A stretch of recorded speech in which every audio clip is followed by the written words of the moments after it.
মান কারা হারফাম মিন কিতাবিল্লাহি তাআলা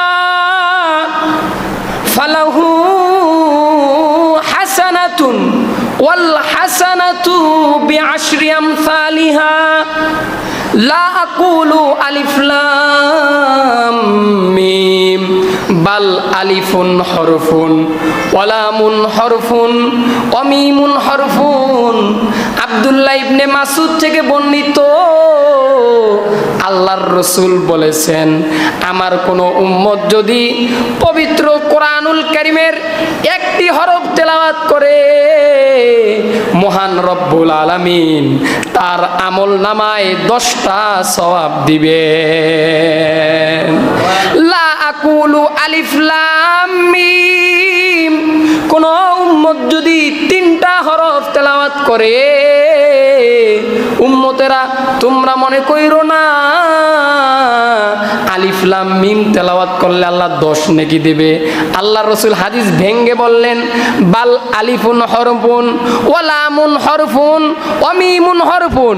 কেননা আলিফ একটা হরফ, লাম একটা হরফ, মিম একটা হরফ। অতএব আমার কোন উম্মত যদি আলিফ লাম মিম তেলাওয়াত করে, মহান রব্বুল আলামিন তার আমলনামায় 30টা সওয়াব দিবে।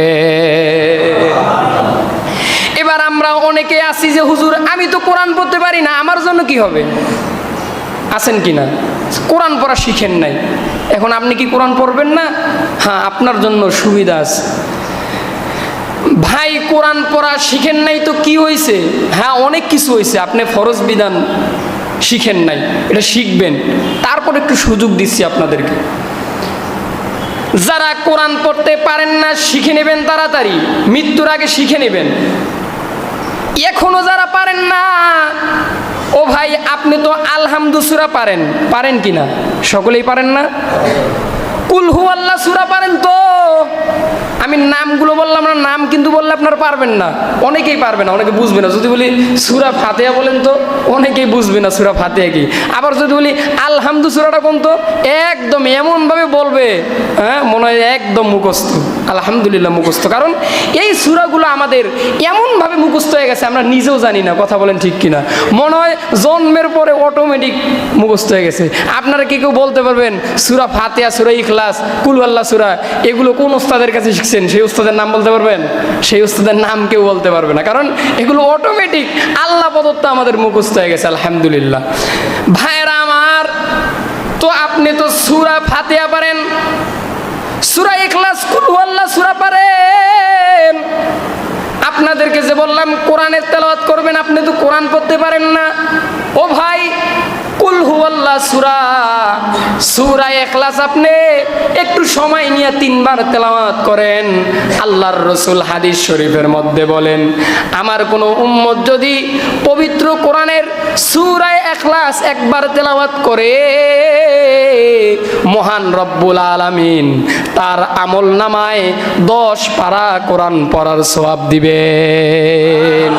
আমার কোনো উম্মত যদি সূরা ইখলাস, কুল হুয়াল্লাহ সূরা 3 বার তেলাওয়াত করে, মহান রব্বুল আলামিন তার আমলনামায় 1 খতম কোরআন পড়ার সওয়াব দিবে। এজন্য কোরআন পড়তে পারেন না তো কি হইছে? পড়তে পারেন না তো কি হইছে? সূরা ইখলাস 3 বার তেলাওয়াত করেন। এরপর আরেকটা সূরার নাম বললেন, কোরআনে একটা সূরা আছে সূরা কাফিরুন। কোন সূরা? কুল ইয়া আইয়ুহাল কাফিরুন। এই সূরাটা সবাই পারেন তো ইনশাআল্লাহ। এই সূরাটা